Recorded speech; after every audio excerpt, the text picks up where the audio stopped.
amén, amén, amén. Bien, les invito a abrir la escritura en Lucas capítulo 17. Lucas capítulo 17. Recordemos que estuvimos viendo anteriormente el verso 20 y 21, ¿bien?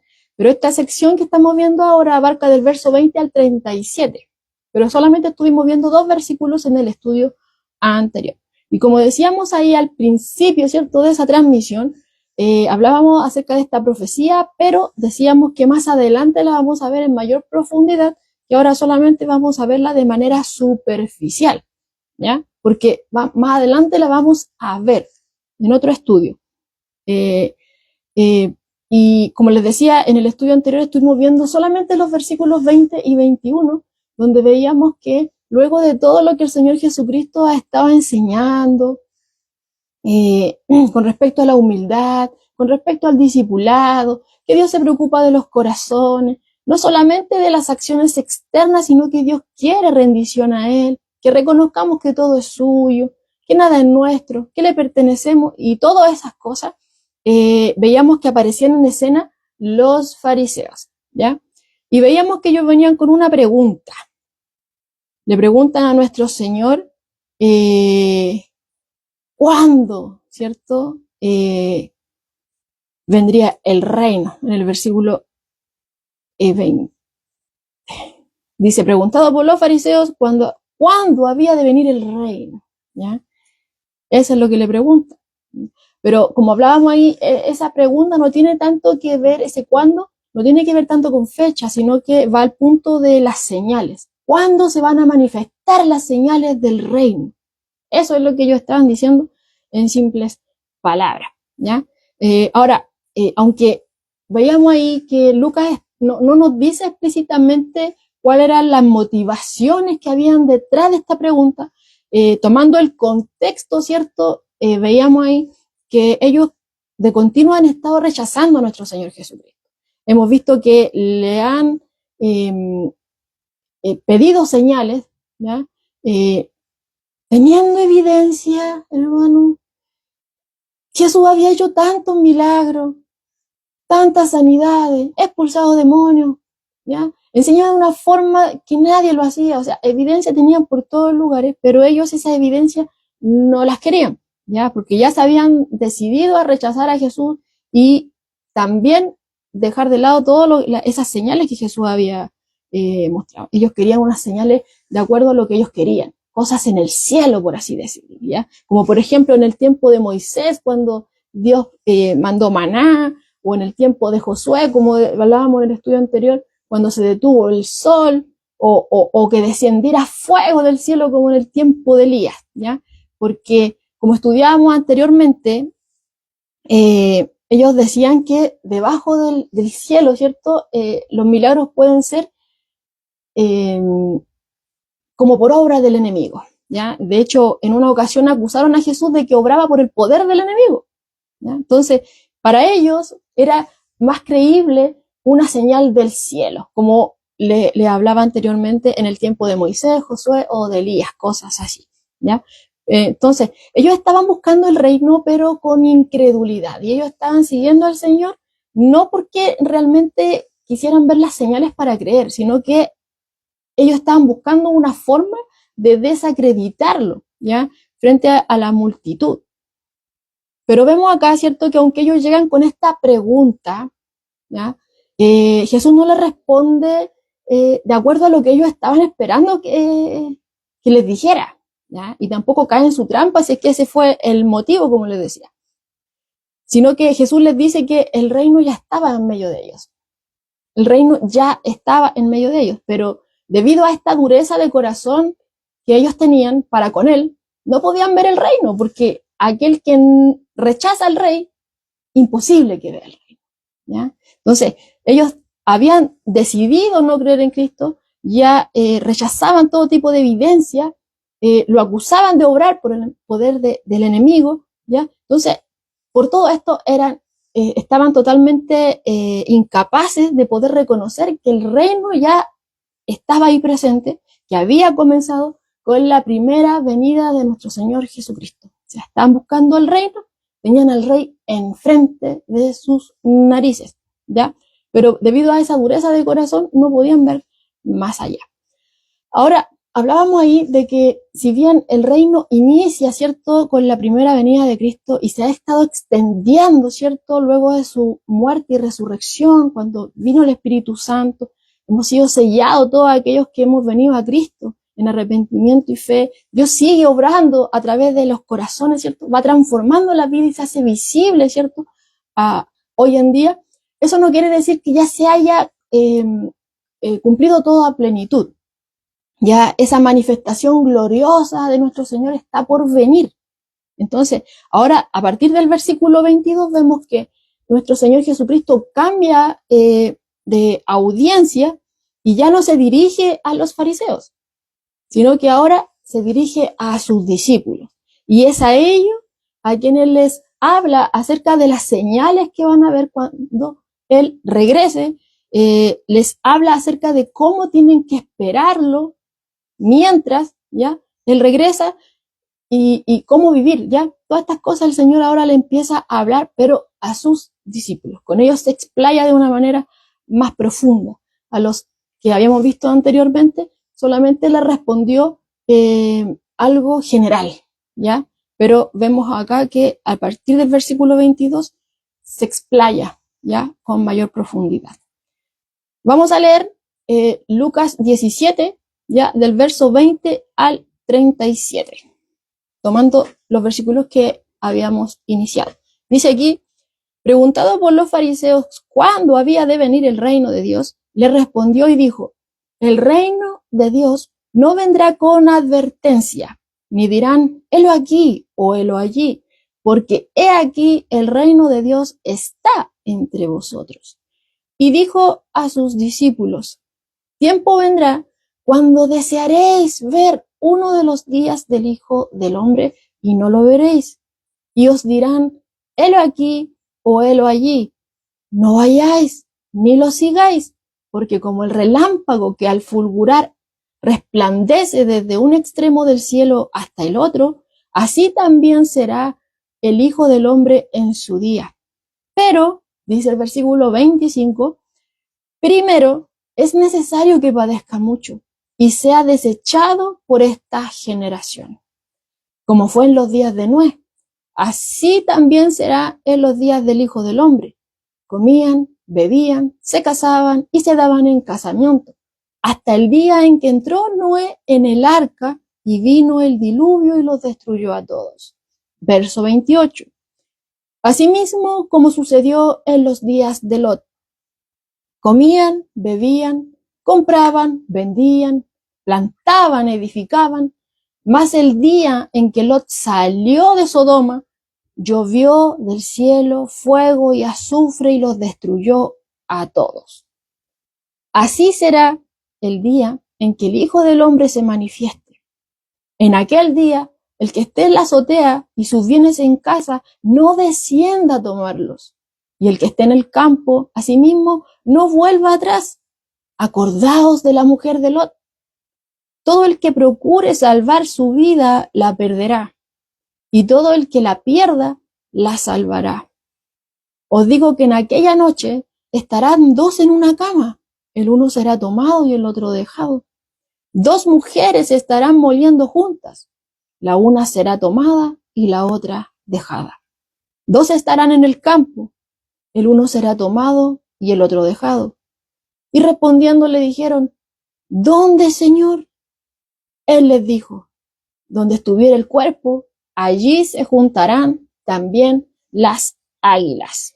Bien, he ahí la porción completa, hermano, de esta sección. Ya habíamos hecho, ¿cierto?, un repaso de lo que vimos el martes, el verso 20 y 21. Pero ahora, como les decía, cambia el Señor su audiencia y se dirige a sus discípulos. ¿Ya? Y lo primero que notamos, ¿cierto?, en el versículo 22, ¿ya?, es que el Señor dice acá, tiempo vendrá cuando desearéis ver uno de los días del Hijo del Hombre y no lo veréis. ¿Ya? O sea, el primer punto que podemos considerar acá es que esa segunda venida va a ser deseada por aquellos que han depositado su confianza en Él. Va a ser deseada por todos aquellos que se han rendido al Señor. Y va a ser tanta la situación difícil que se va a estar viviendo en aquel entonces, ¿ya? Que el Señor está diciendo que van a anhelar con más pasión, ¿cierto?, que Él regrese. ¿Por qué? Porque van a haber persecuciones, porque va a acrecentarse la maldad, ¿ya? Dice aquí Pablo Job, por causa de las persecuciones, estos suspiran por el advenimiento y por la inauguración de la nueva era.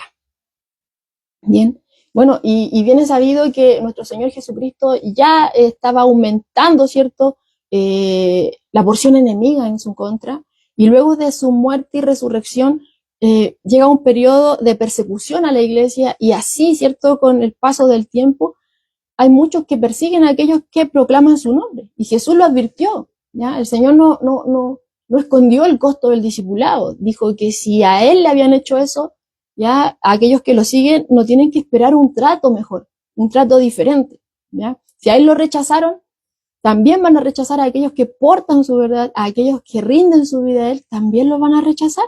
Y va a llegar un momento en que va a ser tan complejo todo esto, que van a anhelar, va a haber una pasión, ¿cierto?, un deseo profundo de que Cristo ya venga, ¿ya? De que Cristo ya venga, y clamar así como, por ejemplo, en Apocalipsis, como clamaban los mártires. En Apocalipsis 6:10 dice que aquellos mártires, ¿cierto?, de la tribulación clamaban, ¿hasta cuándo, Señor, santo y verdadero, no juzgas y vengas nuestra sangre en los que moran en la tierra?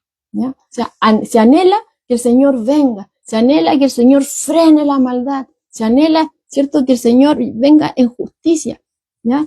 Entonces, anhelan, extrañan su presencia, anhelan que el Señor venga. Por eso le decía que esta segunda venida, lo primero que Jesús dice acá es que va a ser deseada. Eso es lo que el Señor le está enseñando acá. Que van a decir, Señor, ven, ven, Señor, ¿ya? Pero si bien podemos decir que tales exclamaciones pueden surgir debido a las situaciones complejas en las cuales se pueden ver envueltos aquellos que lo siguen, no es solamente ese motivo por el cual quieren que vuelva, ¿ya? Por ejemplo, podemos decir sí, porque desean un alivio del dolor, de la situación, ya que se acabe la maldad y todo eso. Pero más allá de eso, lo que anhelan a aquellos que le pertenecen es ver a Cristo glorificado, ya no en humillación, ya que no tenga nada que ver con la cruz, sino que verlo llegando con poder, con autoridad, reinando, ¿cierto? Ese es el deseo de aquellos que han puesto su esperanza en Él, esa esperanza de que sí, cuando el Señor venga, ya no va a haber más muerte, ya no va a haber más sufrimiento, no va a haber más dolor, nada de lo que estamos viviendo ahora ya va a estar.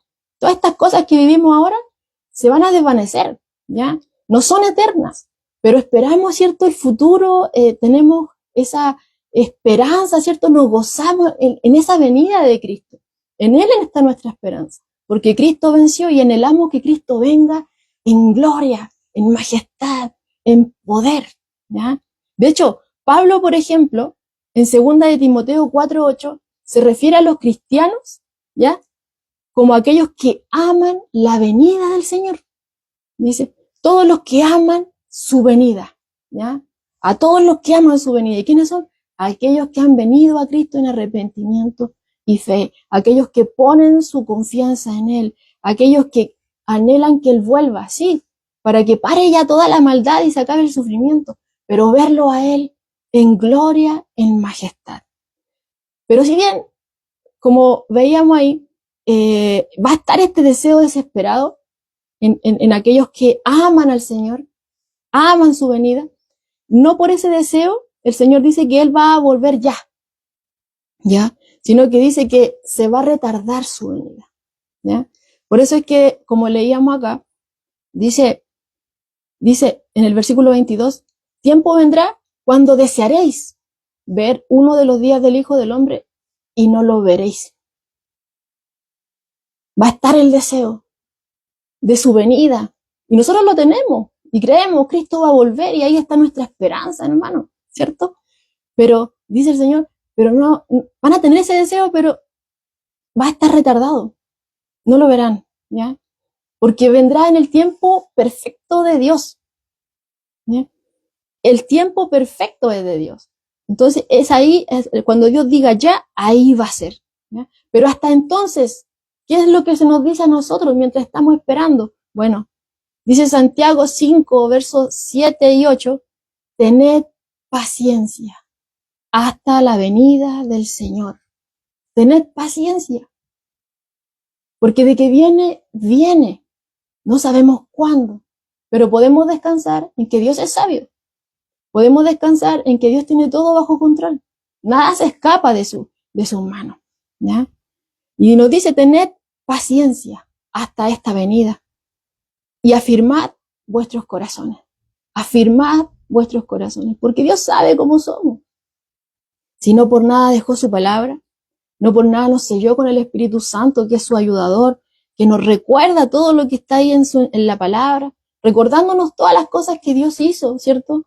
En aquellos que han depositado su confianza en Él, y recordándonos todo lo que Dios ha hecho en nuestras vidas, ¿ya? Cómo nos ha sustentado en las cosas que hemos pasado, que si no hemos mantenido en pie hasta hoy, ha sido por su fidelidad, ha sido porque Él ha sido bueno.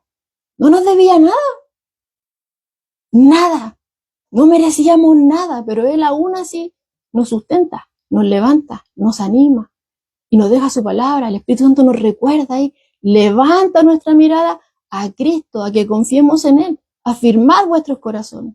Cristo es nuestra esperanza. Cristo es nuestra esperanza. Por eso podemos, como decía la palabra ayer, ¿cierto? En Romanos 12 dice, gozosos en la esperanza. Nos dice que la tribulación es la fuente, ¿cierto? De nuestro gozo. No. En la tribulación sí, quizás nos vamos a turbar, vamos a estar ahí cabizbajo, nuestro corazón quizás se va a desmotivar, pero dice, gozosos en la esperanza. Y esa esperanza tiene un nombre, Cristo. Ahí está nuestra esperanza. Cristo es nuestra esperanza, porque Él venció al mundo, dijo, Él venció al mundo. Entonces, la palabra una y otra vez nos alienta a mirarlo a Él, a confiar en Él, que si Dios dijo que venía, lo va a hacer. Dios es fiel y Él cumple cada una de sus promesas, ¿ya? Y si bien la Escritura enseñó, ¿cierto?, acerca de la primera venida de Cristo, la segunda venida también, ¿cierto?, enseña acerca de esto. Y tan ciertamente como ocurrió la primera, también va a ocurrir la segunda. Pero como les decía, el tiempo de Dios es el perfecto. Nosotros no lo sabemos cuándo va a ser. Hay muchos que especulan fechas. Pueden decir, como Jesús dice, helo aquí, helo allá. Pero no, el Señor dice que no, ¿ya? Así como, por ejemplo, los profetas del Antiguo Testamento, estos instrumentos de Dios, ¿cierto? Estos voceros de Dios, transmitían el mensaje, pero ellos no lo captaban a mayor profundidad, solamente transmitían lo que Dios quería que transmitiera, pero no comprendían completamente todo lo que implicaba la primera venida de Cristo. Así también nosotros. Tampoco comprendemos la profundidad de la segunda venida de Cristo. No sabemos cuándo. No sabemos. Todo eso está envuelto en un misterio, ¿ya? Pero el Señor nos dice, nosotros no sabemos eso. Él solamente lo sabe. Entonces, ¿en qué tenemos que reposar? ¿En quién tenemos que confiar? En Él, porque Él lo sabe. Y en Él estamos guardados. Y Él nos dice, tened paciencia hasta la venida del Señor y afirmad vuestros corazones. Y lo maravilloso de esto es que esto no descansa en nuestras fuerzas, sino que Él nos insta a buscarle continuamente por medio de su palabra, por medio de la oración, ¿cierto? Porque separados de Él, nada podemos hacer. ¿Bien? Entonces, ahí vemos el primer punto, ¿cierto? Que podemos ver acá, que nos dice que esa segunda venida va a ser deseada por todos aquellos que aman a nuestro Señor Jesucristo. Van a desearla. No solamente por un deseo de alivio por las situaciones, sino porque anhelan ver a Cristo en gloria y en majestad, exaltado, ¿ya? No humillado, como, ¿cierto?, fue en la cruz, como lo ningunearon, todo lo que tuvo que sufrir, no, sino que ahora en gloria y en poder, ¿ya?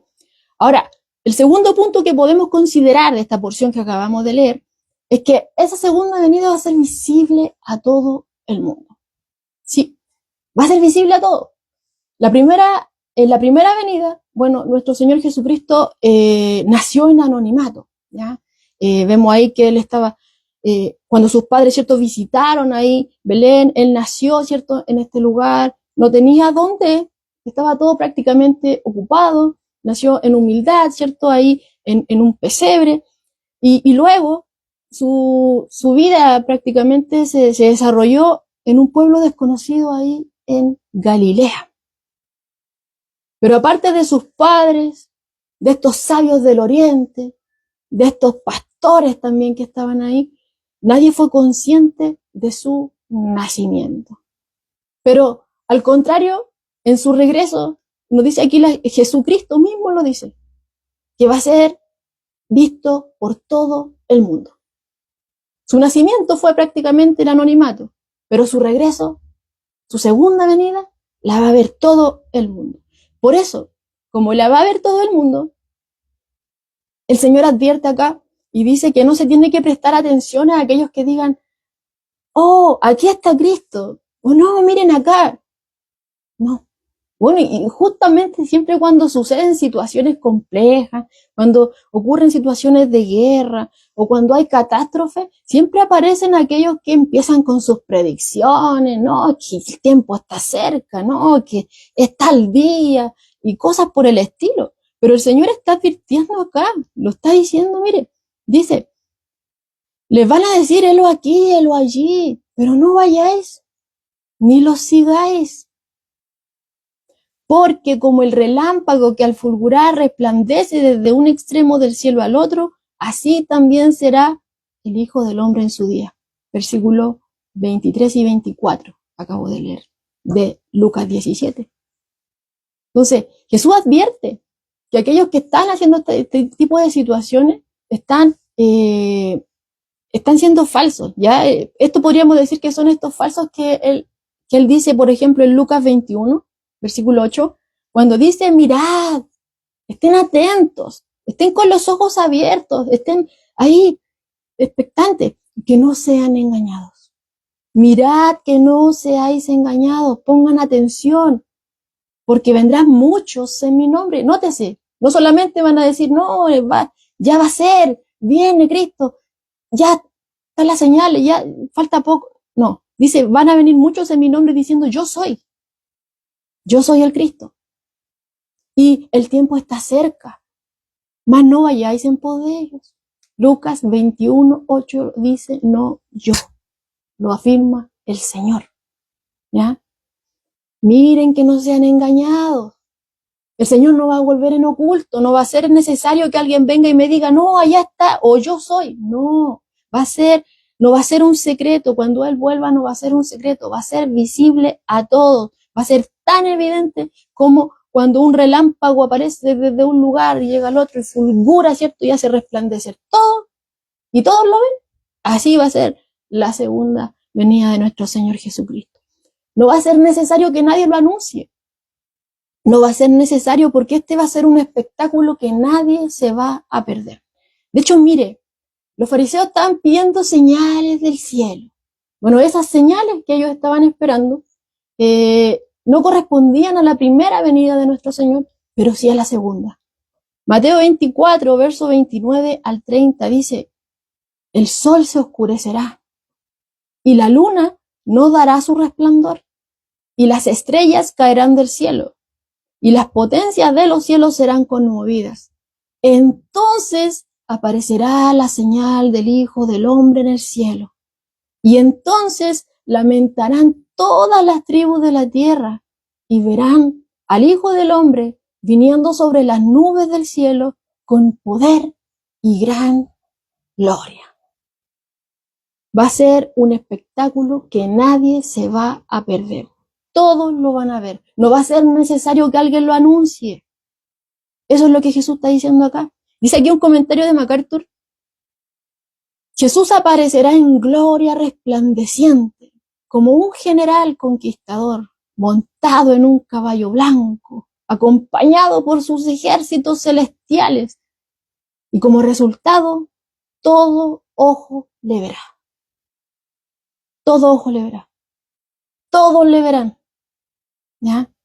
Entonces, ellos estaban esperando, ¿cierto?, esta manifestación en la primera venida, pero Jesús acá le está diciendo, que sí va a haber, pero bueno, como les decía, ellos no captaban en mayor profundidad las cosas de Dios. Nosotros igual hay cosas que están envueltas en un misterio. Dios nos revela solo algunas cosas que para Él son necesarias que nosotros sepamos, pero la otra es un misterio de Dios, ¿ya? Y, y aquí le está hablando a aquellos, ¿cierto? Que tenían estas preguntas, ¿ya? Pero Jesús les dice que sí van a haber manifestaciones, ¿ya? Pero ese no era el momento, todavía no. El tiempo perfecto es de Dios. Pero el tiempo perfecto es de Dios, como les decía, el tiempo perfecto es de Dios. Antes de que haya gloria, antes de que Él vuelva en poder, en gran poder, con autoridad, con el ejército celestial, antes de todo eso, primero era la cruz. Primero era la cruz. ¿Ya? Era necesario, dice Jesús en el versículo 25, antes de todo eso, de que vengan esas señales en los cielos, de que Él aparezca en gloria, antes de todo eso, es necesario que yo padezca mucho y que sea desechado por esta generación. ¿Ya? Y Él ya lo ha venido anunciando. Constantemente le hablaba a sus discípulos acerca de esto. Viene la cruz antes de la corona. Y sin esa muerte expiatoria, sin que Él derramara su sangre por cada uno de nosotros, ¿ya? No habría, ¿cierto?, un reino ni siquiera externo ni interno. No habría nada. Era necesario que Él bebiera esa copa amarga, ¿ya? Como cuando Él oraba ahí en el huerto y le decía al Padre, Padre, si es posible, pase de mí esta copa. Si es posible, si hay otra forma en la cual se pueda llevar a cabo la salvación, sin que yo tenga que ir y padecer en el madero. Señor, si es posible otra forma, pasa de mí esta copa. 3 veces oró, pero no fue posible, porque no había otra forma. Tenía que el Hijo de Dios vivir de una forma de vida de la cual ninguno de nosotros podría vivir, de una manera perfecta. Dice la Escritura que fue tentado en todo, pero Él no pecó. A diferencia de nosotros, que hasta pecamos con el pensamiento. ¿Ya? A veces no llevamos a cabo las acciones, pero ya somos culpables porque estuvo la intención en nuestro corazón. Nuestro Señor no. Él fue perfecto en todo. Fue tentado, pero no pecó. No pecó. ¿Ya? No cayó en la tentación. No sucumbió a la tentación, como nosotros. ¿Ya? Y Él dio su vida, el perfecto dio su vida por los imperfectos, para que nosotros fuésemos perfectos en Él. ¿Ya? Entonces, era necesario que Él muriera en nuestro lugar. Era necesario, antes de que Él viniera en gloria, en majestad, era necesario primero dar su vida en la cruz. Y Él ya estaba aquí preparando a sus discípulos para eso. Aunque, como hemos dicho, nuestra mente es finita. Los pensamientos de Dios no los comprendemos a plenitud. Son tan altos, dice la Escritura. No los podemos alcanzar. ¿Eh? No comprendemos muchas cosas. Pero el Señor nos dice que confiemos en Él. Que confiemos en Él. Ellos quizás no entendían todo esto. Ellos esperaban a un Mesías, ¿cierto? A alguien que fuera poderoso, que viniera con ejército, que fuera un rey, así como, no sé, como David, que viniera y peleara con Roma, ¿ya? Porque pensaban que prácticamente ellos ya, por ser descendientes de Abraham, ya estaban dentro de la salvación automáticamente. Pero no tenían por eso no tenían ese como cuando Jesús predicaba y hacía un llamado al arrepentimiento, les chocaba, sobre todo a los líderes religiosos, les chocaba, ¿ya? Porque ellos no se veían a sí mismos como alguien pecador. Pecadores nosotros somos justos, somos descendientes de Abraham. Por eso es que Juan decía, o sea, no me vengan con eso de que son hijos de Abraham, porque Dios puede levantar hijos de Abraham aún de las piedras. ¿Ya? Pero ellos no esperaban a un Mesías sufriente. Ellos querían a alguien que fuera al choque con Roma. Pero la salvación que Jesús traía era mucho más grande. ¿Ya? Era una salvación de la condenación eterna, de la perdición. Algo que sobrepasa, ¿cierto? Lo que nosotros podemos siquiera comprender. ¿ya? Entonces, ellos no lo comprendían en ese momento. Los discípulos tampoco lo comprendían. Jesús se lo enseñaba, pero cuando, por ejemplo, Pedro, cuando Jesús les dice, ustedes van a huir, y Pedro sale ahí y dice, Señor, aunque todos se escandalicen, yo no, yo daría hasta mi vida por ti. Jesús le dice, Pedro, ¿darán tu vida por mí? Me vas a negar 3 veces. 3 veces me vas a negar. ¿Ah?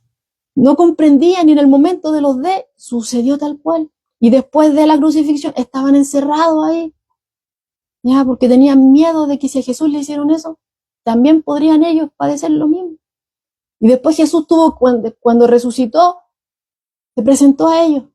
Y ahí vemos a un Tomás, ¿cierto? No, yo no estaba ahí. Si yo lo hubiera visto, ver para creer. Jesús después se le presenta.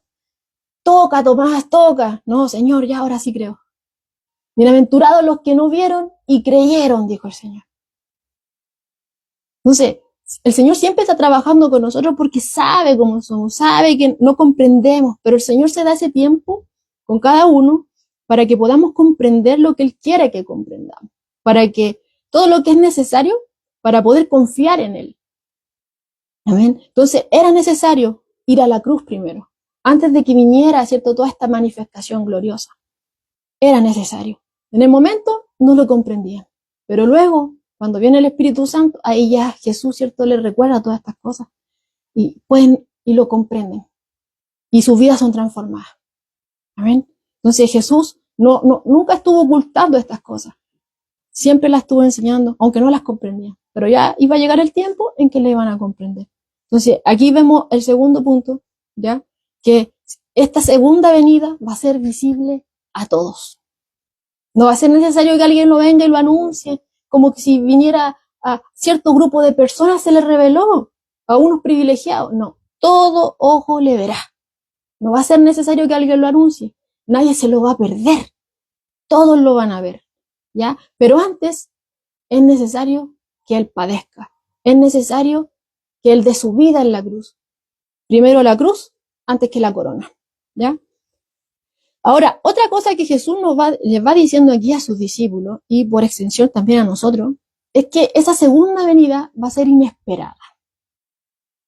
¿Ya? Va a ser inesperada en su hora. Dice aquí en el verso 26, como fue en los días de Noé, así también será en los días del Hijo del Hombre. ¿Ya? Y luego dice en el verso 28, asimismo como sucedió en los días de Lot, comían, bebían, compraban, vendían, plantaban, edificaban, mas el día en que Lot salió, llovió el cielo, fuego y azufre los destruyó a todos. Vemos acá que el Señor dice que esa segunda venida va a sorprender a muchos, va a ser inesperada, va a sorprender a muchos, tal como sucedió en el tiempo de Noé, tal como sucedió en el tiempo de Lot. ¿Ya? En los días de Noé, como leíamos anteriormente, la gente hacía su vida prácticamente de manera normal. Comían, bebían, se casaban, su vida normal. Hasta que de manera inesperada llegó el diluvio. Hasta que de manera inesperada llegó el diluvio. Ahora, es importante aclarar acá que no fueron condenados porque ellos comían, no fueron condenados porque se casaban, no fueron condenados por eso, sino que, ¿por qué fueron condenados? Porque ellos quisieron vivir su vida echando a espaldas las advertencias de Dios.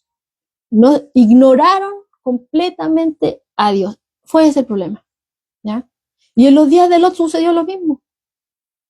Dice aquí, trabajaban, compraban, vendían, construían, hacían su vida de lo más normal, hasta que llegó el juicio de repente. Y cuando Cristo vuelva va a ser similar. Jesús por eso pone estos dos ejemplos, ¿ya? La vida parecerá normal, pareciera como que no va a ocurrir nada extraordinario, como si toda la vida sigue su curso con normalidad.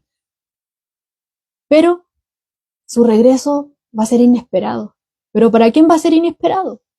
Para aquellos que echan tras sus espaldas la palabra de Dios, para aquellos que echan tras sus espaldas la invitación de Dios, a aquellos que no quieren oír, para ellos van a ser inesperados. Como en los días de Noé, como en los días de Lot, destrucción repentina, ¿cierto? Con destrucción repentina se van a hallar. Ahora, en estos días de Noé y de Lot es importante recalcar que fueron unos tiempos en donde la maldad estuvo totalmente desenfrenada. No fue que a Dios, ay, que Dios es malo. Ahí sucede algo también. Porque muchos dicen, ay, Dios no castiga la maldad. ¿Por qué Dios no castiga la maldad? Bueno, en aquel entonces castigó la maldad y después lo acusan, oh, Dios está matando su creación. O sea, decídanse, ¿cierto? Eso podemos decirle a aquellos que dicen, o quieres que Dios castigue la maldad o no. Gloria a Dios que hoy, ¿cierto? Dios tiene paciencia, estamos en el tiempo de la gracia y Dios está esperando que el hombre venga al arrepentimiento. Pero en aquel entonces, ¿cierto? Vino destrucción y la maldad del hombre estaba totalmente desenfrenada. Y no fue que fue de un día para otro, sino que Dios constantemente estuvo usando instrumentos para que la gente se volviera al arrepentimiento y no quisieron. Mire, en la época de Noé, dice Génesis 6:5, la maldad de los hombres era mucha en la tierra. O sea, si piensa que la maldad de hoy en día solamente hoy ocurría, no, mire, en la época de Noé la maldad de los hombres era mucha en la tierra. Y todo designio de los pensamientos del corazón de ellos era de continuo hacer el mal. Eso es lo que había. Hacer lo malo. Inclinados a la maldad. Por eso es que dice ahí que era mucha la maldad. Era mucha la maldad. Estaban los corazones llenos de maldad y eso es lo que se manifestaba exteriormente en los tiempos de Noé. Y en Sodoma ocurría lo mismo. ¿Ya? En la época de Lot también se caracterizaba por la perversión sexual. Por eso no es por nada que el nombre de la ciudad Sodoma llegó a significar pecado de homosexualidad, la sodomía. No es por nada. ¿Ya? Por ejemplo, vemos ahí en Génesis 19, no lo estoy inventando, Génesis 19, del verso 4 al 11. Vemos una situación ahí. Bueno, ahí vemos anteriormente a esto, que vemos a Abraham, ¿cierto? Ahí intercediendo por Sodoma, porque Dios le dice ahí que va a destruir, que la maldad ya estaba hasta el colmo, había subido, iba a destruir ese lugar, y vemos ahí a un Abraham que, Señor, pero si hay 50 justos, no destruyan la ciudad. No, si hay 50, le dice, no la voy a destruir. Por si acaso le entra, ya, a lo mejor no hay 50, a lo mejor hay 40. Si hay 40, no la destruya. No, si hay 40, no la voy a destruir. Y va bajando la cifra, pero a lo mejor no hay 40, Señor. Si es que hay 30, ¿no la va a destruir? No, no la voy a destruir si es que hay 30. Y así va bajando ahora. Aunque si hay uno, el Señor dice, aún a ese uno voy a guardar. ¿Ya? Pero voy a destruir ese lugar, porque la maldad era mucha. Dice Génesis 19 del 4 al 11. Lo voy a leer en la Nueva Versión Internacional, la NBI. Dice, bueno, aquí ya habían llegado, ¿cierto? Estos ángeles a buscar, ¿cierto? Aquí a Lot, ahí a Sodoma. Y dice, aún no se habían acostado cuando los hombres de la ciudad de Sodoma rodearon la casa. Llegaron, ¿cierto? Aquí estaban en la casa de Lot. Y llegaron automáticamente los de la ciudad. Cuando los vieron entrar, llegaron a la casa de Lot. Dice, todo el pueblo, sin excepción, tanto jóvenes como ancianos estaban allí presentes. Llamaron a Lot y le dijeron, ¿dónde están los hombres que vinieron a pasar la noche en tu casa? Échalos fuera. Queremos tener relaciones sexuales con ellos. Lot salió a la puerta y cerrándola atrás sí les dijo, por favor, amigos míos, no cometan tal perversidad. Tengo 2 hijas que todavía son vírgenes. Voy a traérselas para que hagan con ellas lo que les plazca. Pero a estos hombres no les hagan nada, pues han venido a hospedarse bajo mi techo. quítate de ahí, le contestaron y añadieron, este ni siquiera es de aquí y ahora nos quiere mandar, pues ahora te vamos a tratar peor que a ellos. Entonces se lanzaron contra Lot y se acercaron a la puerta con intenciones de derribarla, ¿no? Si venían con todo. Dice, pero los dos hombres extendieron los brazos y metieron a Lot en la casa y cerraron la puerta. Y luego a los jóvenes y ancianos que se agolparon contra la puerta de la casa, los dejaron ciegos, de modo que ya no podían encontrar la puerta. Miren lo que sucedió en Sodoma, en el tiempo de Lot. Estaba totalmente desenfrenada la maldad, hasta este punto. Querían violar, ¿cierto?, a estos dos ángeles que venían a rescatar a Lot y a su familia. ¿Ya? Y Jesús está diciendo acá que hay algo similar de lo que ocurría en aquel entonces, en el tiempo de Noé, en el tiempo de Lot, ¿cierto?, donde la maldad había acrecentado. Va a ocurrir algo similar cuando Él vuelva, antes de que Él vuelva. ¿Ya? Jesús está comparando el final de los tiempos con estas generaciones. ¿Ya? Entonces, Jesús está diciendo que nuevamente, ya había ocurrido en aquel entonces, ya había ocurrido y ahora nuevamente va a ocurrir que la humanidad va a estar inmersa, ¿cierto?, en la indiferencia espiritual. No les va a importar de Dios, van a empuñar su mano contra Dios, no van a querer que a mí nadie me viene a decir lo que yo tengo que hacer, yo me mando solo, yo hago lo que quiero o yo sigo a Dios a mi manera. ¿Ya? Y ignoran todas las advertencias, ignorando de que va a venir juicio, de que va a llegar el momento en que cada uno va a tener que dar cuenta de que Dios lo ve todo, de que Dios ve los corazones. No me importa. Ignoran las advertencias, porque de que se las advierte, se advierte. En el día del tiempo de Noé y de Lot se advirtió. Se advirtió. Dice en 2 de Pedro 2:5 que Noé fue un pregonero de la justicia. Él estuvo ahí llamando a la gente para que se volviera a Dios, pero se burlaban de él, no querían creer. Estuvo 120 años hablando de parte de Dios, durante 120 años. Y él obedeciendo a Dios, ahí mano de obra, ¿cierto?, para construir el arca. La gente hacía caso omiso, se burlaban, se mofaban, ¿sí?, pero no creían. Y vemos ahí también, como leíamos en el tiempo de Lot, ahí en Génesis, donde veíamos que él era un hombre totalmente justo. Y él hablaba a la gente y las confrontaba y le decía, no hagan esto. Pero veíamos ahí cómo lo trataron. O sea, este ni siquiera es de aquí y quiere mandar. ¿Ya? Y él dice en 2 de Pedro, capítulo 2, versos 7 y 8, que Lot se entristecía al ver la maldad que había ahí. Se entristecía por la conducta de las personas del lugar donde él vivía. ¿Ya? Se entristecía en gran manera. Y hoy, hermano, Dios sigue hablando, Dios sigue advirtiendo de lo por venir, Dios sigue llamando al arrepentimiento. Pero, al igual que en aquel entonces, la gente sigue haciendo oídos sordos. Al igual que en aquel entonces, siguen rechazando la verdad, siguen rechazando al único que lo puede salvar, a nuestro Señor Jesucristo. Y se llenan la boca diciendo, se burlan, diciendo, ay, hasta mi abuela que murió hablaba de que Jesús iba a volver y no ha venido. Bueno, gloria a Dios que no ha venido. Gloria a Dios, porque Dios tiene misericordia, por eso es que no ha venido. Porque no quiere que se pierdan, sino que quiere que vengan al arrepentimiento. Dios quiere salvar. Algunos la tienen por tardanza, pero Dios quiere salvar, por eso. ¿Cierto? Ha detenido hasta cierto tiempo, pero va a llegar el tiempo en que ya no va a haber tiempo. Ya, como en el tiempo de Noé. Mucho tiempo.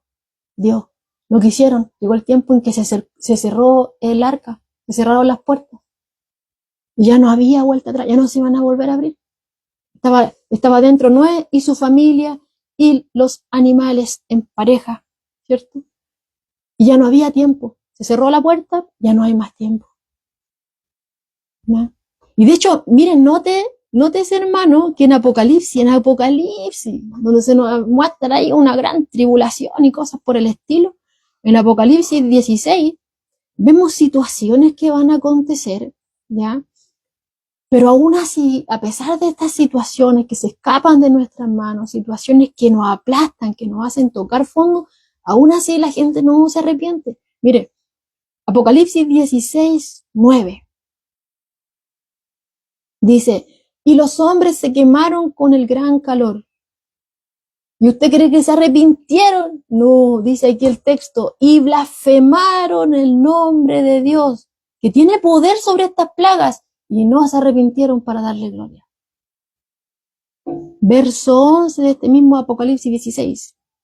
Dice, y blasfemaron contra el Dios del cielo por sus dolores y por sus úlceras, y no se arrepintieron de sus obras.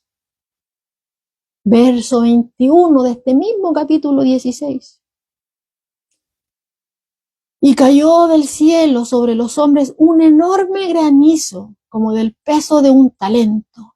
Y los hombres blasfemaron contra Dios por la plaga del granizo, porque su plaga fue sobremanera grande. O sea, en vez de arrepentimiento, en vez de rendición, lo que había era blasfemar a Dios. Empuñaban, seguían ahí empuñando su mano en contra de Dios, se seguían resistiendo a este Dios que tiene poder sobre todas las cosas. No se arrepintieron para darle gloria. Aún ahí, ¿no? Dios sigue hablando y Dios va a seguir hablando, como lo veíamos ahí en Apocalipsis. El juicio está cerca, van a pasar tales cosas, arrepiéntanse, todavía hay tiempo, pero no quieren. En lugar de eso, maldicen a Dios. ¿Ya? Entonces aquí podemos ver este punto, que la venida de nuestro Señor va a ser inesperada, va a sorprender a muchos, así como en los días de Noé y en los días de Lot. Pero no viene de la nada. Antes de eso hay advertencia. Al igual que hoy en día hay advertencia. Antes de que venga el juicio de Dios, Dios está advirtiendo. Así que no haga oídos sordos, sino que venga Cristo en arrepentimiento y fe. Venga ahora, porque ya después va a ser demasiado tarde. Ahora, otro punto que podemos ver dentro de esta lectura es que el regreso de nuestro Señor va a revelar el corazón de las personas. Va a revelar dónde realmente está inclinado ese corazón. ¿Qué es lo que realmente ama esa persona? No de labios, sino que ahí se va a mostrar lo que realmente hay. ¿Ya? Porque dice acá, Jesús lo dice, mire, vamos a buscar acá el versículo, dice en el verso 31, aquel día, el que esté en la azotea y sus bienes en casa no descienda a tomarlos, y el que en el campo, asimismo, no vuelva atrás. Acordaos de la mujer de Lot, todo el que procure salvar su vida la perderá, y todo el que la pierda, la salvará. ¿Ya? Ese día se va a revelar lo que realmente hay en el corazón, ¿ya? Porque Jesús está advirtiendo acá que antes de que empiecen antes de que Él regrese, cuando empiecen este tema de los juicios, ¿ya? Dice, el que esté en la azotea no venga a buscar sus bienes a la casa, ¿ya? No descienda a tomarlos. Y si está en el campo, tampoco vuelva atrás, ¿ya? ¿Por qué? Porque con el juicio a punto de caer, no va a haber necesidad de salvar nada. ¿Por qué? Porque nada de eso, nada de lo material, nos vamos a poder llevar. Nada nos vamos a poder llevar, nada nos vamos a poder sacar de este mundo. Nada, nada. Ninguna de las necesidades pasadas serán llevadas a la gloria de su reino. Nada. Todo esto va a ser deshecho. Todo esto dejará de ser. ¿Ya? Todos aquellos que, como Jesús decía ahí, no hagan esto, pero aquel que hace lo contrario va a estar demostrando, va a estar dejando en evidencia realmente dónde estaba su corazón. ¿Ya? Si vuelve atrás, es porque su corazón estaba ahí, con lo que dejó atrás, en el mundo. ¿Ya? Entonces, es por eso es que vemos acá que el caso, ¿cierto? Que lo usa como advertencia, el caso de la mujer de Lot. Dice, acordaos de la mujer de Lot. habíamos dicho anteriormente. Dios vino, ¿cierto?, a salvar a Lot y a su familia. No fue hasta sino cuando salieron de Sodoma que cayó juicio, ¿cierto?, sobre ese lugar. Pero sucedió que cuando ella salió de Sodoma, aún siendo advertidos, no miren atrás. Lo primero que hizo fue mirar atrás. ¿Y por qué miró atrás? Porque si bien ella salió de Sodoma, su corazón estaba ahí en Sodoma. Su corazón estaba en Sodoma. Miró hacia atrás porque seguía amando lo que Dios estaba destruyendo. Por eso Jesús está hablando acá. Que cuando Él vuelva, no va a ser tiempo de que nos estemos aferrando a las cosas materiales. Porque todo esto dejará de ser. Todo esto dejará de ser. ¿Ya? Entonces, estas palabras, de cierta forma, actúan como una advertencia, ¿ya? En contra de estar prefiriendo las cosas materiales en lugar de Cristo. Porque en Cristo está nuestra verdadera seguridad. Todo esto va a dejar de ser. Va a llegar un día. Todo esto tiene, de este lado, ¿cierto?, de la eternidad, todo esto tiene una fecha de muerte, tiene una fecha de vencimiento, ¿ya?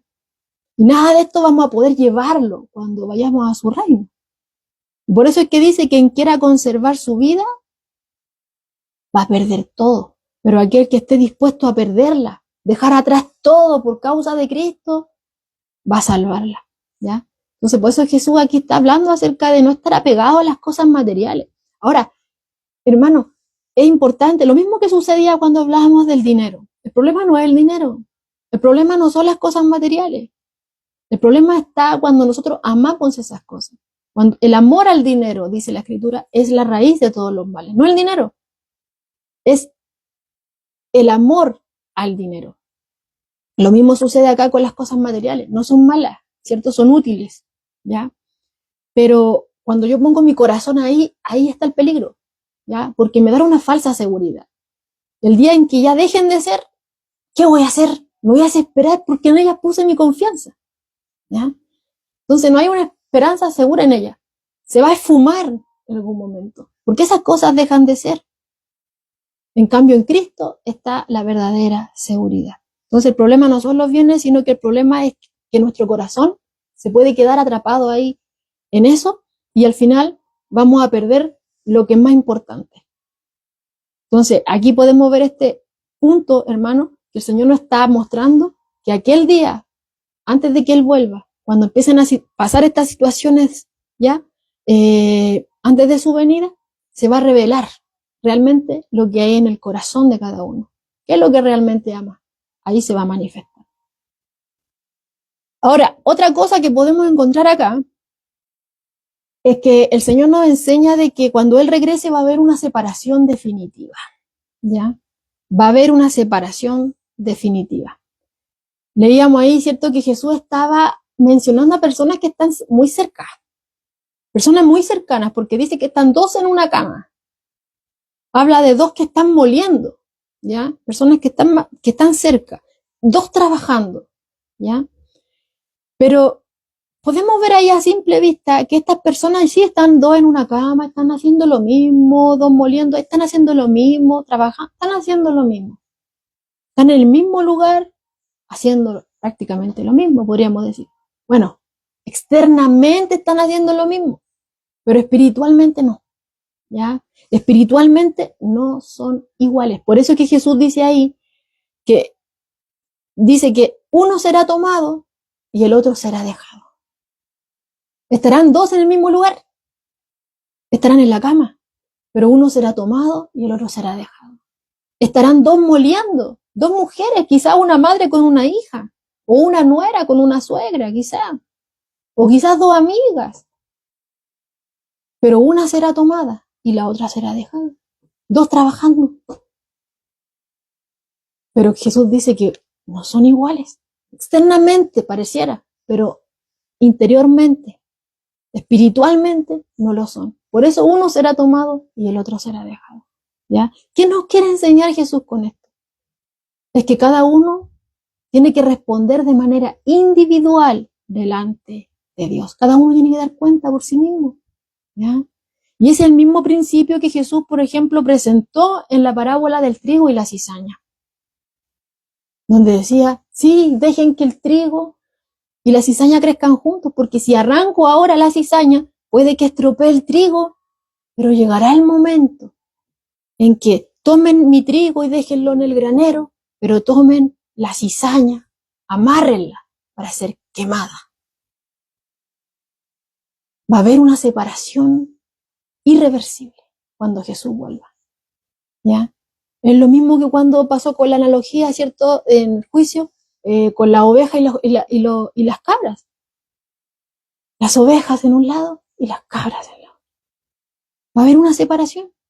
Cada uno tendrá que dar cuenta delante de Dios. Entonces podemos ver acá este punto, que Jesús le está enseñando acá a sus discípulos que cuando Él regrese va a haber una separación definitiva. Definitiva, permanente, irreversible. No hay vuelta atrás. ¿Ya? Ahora, los discípulos con todo esto que Jesús le está diciendo, obviamente, como ya hemos dicho, no comprenden del todo. ¿Qué está diciendo todas estas cosas? ¿Dónde, Señor? ¿Dónde va a ser esto? Querían saber la ubicación específica de dónde va a ocurrir estas cosas. Dice aquí MacArthur, la enigmática respuesta del Señor, donde estuviera el cuerpo, allí se juntarán también las águilas. Quizá era un proverbio judío. Las águilas, o traducida buitres en las demás versiones bíblicas, son aves de rapiña, que se alimentarán de los cadáveres de las personas muertas en los juicios relacionados con la segunda venida. Lo leo de nuevo. Las águilas o buitres, ya, son aves de rapiña que se alimentarán de los cadáveres de las personas muertas en cada uno de los juicios que se van a llevar a cabo antes de la segunda venida de Cristo. En cualquier parte del mundo, dice aquí, en cualquier parte del mundo donde haya cadáveres de los no regenerados, las águilas se reunirán. Y ahí donde estén reunidas las águilas, será el lugar donde fue llevado el juicio. Dice aquí otro comentario, dice, la idea es sencilla. Así como los buitres encuentran inevitablemente un cadáver, el juicio de Dios llegará con la misma certeza a quienes lo merecen. ¿Ya? Entonces, ahí está clara la advertencia. Y es claro, o sea, por ejemplo, aquellos que han tenido la bendición, ¿cierto?, de ir al sur o a lugares como bien alejados de la ciudad, donde vemos, por ejemplo, animales muertos, automáticamente empiezan a llegar estas aves carroñeras ya y llegan en montón y empiezan a volar encima y a rondar el cadáver. Se acumulan muchas, ¿ya? Y eso es lo que Jesús está diciendo acá, o sea, más de estar enfatizando un lugar, Jesús está hablando acerca de la seguridad del juicio, de que el juicio viene, viene. Cuando Él vuelva a haber una separación definitiva, irreversible, aquellos que le pertenecen van a estar guardados por Él, así como Él guardó a los suyos en el tiempo de Noé, en el tiempo de Lot, ¿ya? Pero aquellos que no quisieron, a pesar de las advertencias, bueno, juicio viene. Y ahí donde se junten estos animales, estas aves de carroña, en ese lugar hubo juicio, porque de que el juicio viene, viene, ¿ya? Entonces, aquellos que hacen caso omiso, que no quieren oír, que aun cuando están escuchando en este momento, no quieren venir a Cristo, bueno, viene el juicio. Aunque ellos digan, no, eso es mentira, aunque ellos digan que es mentira, Dios no deja de ser Dios y Dios es veraz. Viene juicio. Dice Judas, versículo 14 y 15. Bueno, ahí advierte, ¿cierto? Dice, el que el Señor vendrá con sus santas decenas de millares para hacer juicio contra todos y dejar convictos a todos los impíos de todas sus obras impías que han hecho impíamente y de todas las cosas duras que los pecadores impíos han hablado contra él. Y yo viene, la Escritura lo dice, el Señor sigue hablando. Entonces, como ocurre con toda la Escritura, siempre tenemos que estar ahí haciéndonos un autoexamen, ¿ya? Un examen personal, ¿ya? Evaluarnos, a la luz de la Escritura, ¿ya? Porque solamente aquellos que se rinden a Cristo, ahora cuando tienen oportunidad, solamente aquellos van a poder ver con ilusión, van a poder esperar, ¿cierto? Con gozo esa venida de Cristo. Solamente aquellos van a poder ver y disfrutar, ¿cierto? Esa manifestación gloriosa de la segunda venida, cuando nuestro Señor venga con poder, con autoridad, y se van a gozar. Pero aquellos que no, aquellos que taparon sus oídos a la verdad, aquellos que no quisieron oír, no van a poder decir a mí no me dijeron, no van a poder decir a mí nunca oí eso. El Señor ha dado mucho tiempo y lo sigue dando en su misericordia para que el hombre vuelva a Él, para que se arrepienta. Dios no quiere que nadie se pierda, sino que vengan al arrepentimiento. Pero aquellos que persisten en rechazar, como veíamos ahí en Apocalipsis, a pesar de que pasen situaciones que lo hacen tocar fondo, van a seguir blasfemando contra Dios. Cuando Jesús vuelva, no van a sentir gozo como aquellos que lo esperamos, como aquellos que aman su venida, como decía Pablo, sino que van a estar atemorizados. Porque era verdad lo que decían estos que están locos, estos que hablaban del cuento, era verdad, no era un cuento, no era un cuento. Y van a alejarse avergonzados, van a querer, dice en Apocalipsis que algunos van a querer huir, esconderse debajo de las rocas, pensando que se van a ocultar. No van a poder. ¿Ya? No van a poder. Entonces, es hoy el tiempo. Dios sigue hablando. No haga oídos sordos, ríndase al Señor, venga el arrepentimiento y fe. En Cristo solamente hay una esperanza segura. En Él tenemos algo seguro.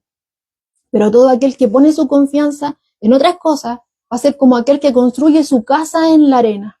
Cuando vengan las dificultades, cuando pierda todo aquello en lo cual yo ponía mi confianza, voy a quedar en la nada. Pero aquel que pone su confianza en Cristo tiene una confianza segura. Ahí hay algo, piso seguro, salvación segura. Cristo es nuestra esperanza. ¿Ya? Y como vemos acá, hermano, así, el reino de Dios ya se ha acercado en la persona de Jesucristo. La primera venida ahí lo tenían ellos enfrente. Se acercó el reino. Hoy se sigue extendiendo. Dios sigue gobernando en los corazones de aquellos que vienen a Él en arrepentimiento y fe. Él reina. Y ese reino, ese gobierno de Dios en mi corazón, Dios trabaja en nosotros para que sea evidente, se note que Él nos gobierna. ¿Ya? Pero llegará el día en que ese reino de Dios se llevará a plenitud, se llevará a cabo a plenitud. Y anhelamos esa venida, anhelamos que nuestro Señor vuelva. No para que solamente, sí, anhelamos, cierto, que ya no haya más muerte, más enfermedad, más sufrimiento, nada más de necesidades. Anhelamos ese alivio, pero más allá de todo eso, anhelamos a nuestro Señor venir en poder, en gloria, en majestad, con su ejército, cierto, de ángeles, para venir, cierto, ahí a limpiar, quitar todo el pecado, toda la maldad, ya no haya más de eso, cierto, y estaremos con Él, ya no seremos tentados de hacer lo malo, porque ya no va a estar eso, sino que vamos a estar eternamente con Él, adorándole, sirviéndole, ahí, y podremos verle cara a cara, o sea, ¿cómo será ese día? Ni siquiera lo podemos imaginar, o sea, por misericordia, por gracia de Dios solamente podremos vivirlo y verlo, ¿ya? Pero no lo merecemos. Pero cuando Él se manifieste, ¿cierto? No va a haber necesidad de que alguien venga y me diga, oh, Cristo apareció en este lugar, no, allá está Jesús. No, será visible a todos, será repentino, Cristo va a volver, todo ojo le verá, ¿ya? No va a ser necesario que alguien lo anuncie, todos lo van a ver, ¿ya? Pero por eso tenemos que seguir viviendo preparados, tenemos que seguir perseverando, con los ojos puestos en Jesús y reconociendo aún que si persevero no es por mí, no es por mis capacidades, porque yo veo la vida de una manera quizá más optimista, yo soy más optimista que tú, o yo soy más fuerte que tú, o mi fe. No, si hasta la fe es un don de Dios y yo aquí no tengo mérito. La palabra nos da aliento, el Espíritu Santo nos recuerda la palabra de Dios. nos renueva las fuerzas cuando venimos en oración a Él. Se nos olvidan las cosas cuando vienen las dificultades, pero solo basta con que yo me humille delante de Él, entregue mis cargas y el Señor automáticamente quita todo eso. A lo mejor no va a cambiar la situación, pero va a cambiar, como decía la palabra ayer en las Dorcas, va a cambiar mi forma de poder enfrentar la situación, va a aumentar mi fe. No va a cambiar las situaciones a veces, pero sí cambia mi corazón para yo poder seguir perseverando a pesar de. Amén. Porque mi esperanza está en Cristo. Ya Cristo venció. Ahí están nuestros ojos. Por eso el Señor nos dice que lo miremos a Él, que confiemos en Él, que separados de Él no vamos a poder hacer nada.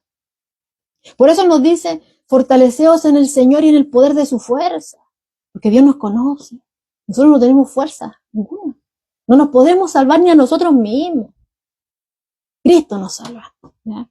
Dice Pablo, hasta el fin de la edad, los creyentes han de vivir apoyados en la fe y en la esperanza gloriosa de la venida de nuestro Señor Jesucristo. Amén, amén, hermano. Que nada nos desmotive, que sigamos con los ojos puestos en el Señor, que el Señor nos ayude, nos levante en esos momentos en los cuales estamos titubeando ahí, porque no hay ninguno que esté firme, dice la Escritura, el que piense que esté firme, cuidado, mire que no caiga, ¿ya? Que el Señor nos libre de aquello, que nos ayude siempre a estar ahí apegados a Él, porque separados de Él nada podemos hacer, hermano. Que el Señor nos siga usando, que el Señor nos ayude a seguir siendo instrumentos útiles, usar todo lo que nos ha dado, nuestra voz, nuestras manos, los recursos, todo lo que nos ha dado, ¿cierto? Conforme sea su voluntad, a medida que Él vaya presentando las oportunidades, que el Señor nos ayude a aprovechar esas oportunidades. Porque dice la Escritura que Él ya tiene preparadas esas obras, las buenas obras, para que nosotros anduviésemos en ellas. Hasta en eso el Señor se ocupa. ¿Ya? Entonces, lo que podemos aprender acá, hermano, que la verdadera fe no solamente reconoce a Jesús hoy o en el momento, no, si yo lo confesé cuando me bauticé, todos lo vieron y estoy listo. No, sino que esto es una vida en Cristo. Tiene un momento ahí, cuando Cristo toca mi corazón, lo hago visible, ¿cierto? Quiero que todos vean. Pero esto no termina ahí, sino que es un proceso de transformación de Dios en mí, un proceso de santificación, un proceso de perfeccionamiento, en el cual ya no vivo yo, sino que se va manifestando Cristo en mí. Seguimos en pie, el Señor nos levanta. Muchos dirán, pero ¿cómo? Miren lo que está viviendo. Y su Dios, bueno, nosotros a pesar de eso seguimos ahí. ¿Por qué? Porque Cristo nos sostiene. Podemos seguir perseverando y anhelando, esperando su venida. Esperando su venida. Entonces, esta es la invitación que nos da este pasaje al final, que tenemos que vivir cada día, hermanos, rindiéndonos al Señor. ¿Ya? Este reinado de Dios en nuestro corazón, que sea visible, no solamente aquí, no solamente de Oca, sino que visible en nuestras vidas, que se vea que Cristo nos gobierna, ¿ya? Que sigamos perseverando, el Señor nos siga ayudando para que sea real en nosotros y que sigamos mirando ese futuro con gozo, hermana, porque Cristo de que vuelve, vuelve, y va a volver en gloria, no va a estar en humillación como vino en su primera venida, sino que lo vamos a ver ahí en gloria, en majestad, con poder, con autoridad. Todo ojo le verá y toda rodilla se doblará y confesarán, toda lengua confesará que Él es el Señor. Aunque no quisieron en el momento que quizás tuvieron, va a llegar el momento en que igual, aunque a regañadientes, ¿cierto? Igual van a tener que reconocer que Jesús es el Señor. Entonces mejor que lo hagan ahora, ríndanse ahora. Quizás diga, ay, ya me tienen aburrido. Bueno, dígaselo al Señor, ore, dígale, Señor, ¿sabe? Ya me tienen llena la cabeza esto, tanto que hablan. Eres real, toca mi corazón si eres real. Pero hable usted con el Señor, abra su corazón a Él. Si tiene quizá alguna queja, la otra vez nuestro pastor decía, sí, me he quejado, dígale las quejas, hable con el Señor, pero dígale que Él lo ayude también a poder entender las cosas, ¿ya? Porque nosotros no entendemos todo las cosas de Dios, porque pasan a veces, no las entendemos, porque suceden, ¿ya? Pero lo que sí sabemos es que la Escritura dice que todos somos pecadores y que las cosas que suceden afuera es por lo mismo. La maldad aumentó en los tiempos de Noé, en los tiempos de Lot. Jesús dijo que va a seguir aumentando la maldad. Va a haber un desenfreno y lo vemos en las noticias, lo vemos, ¿cierto? Lo escuchamos, que este mató a este, que este hizo esto. Maldad, maldad, maldad, maldad, maldad. Pero aún en el medio de todo esto, Dios sigue llamando al arrepentimiento, porque no quiere que se pierdan, sino que vengan a Él y sean salvos.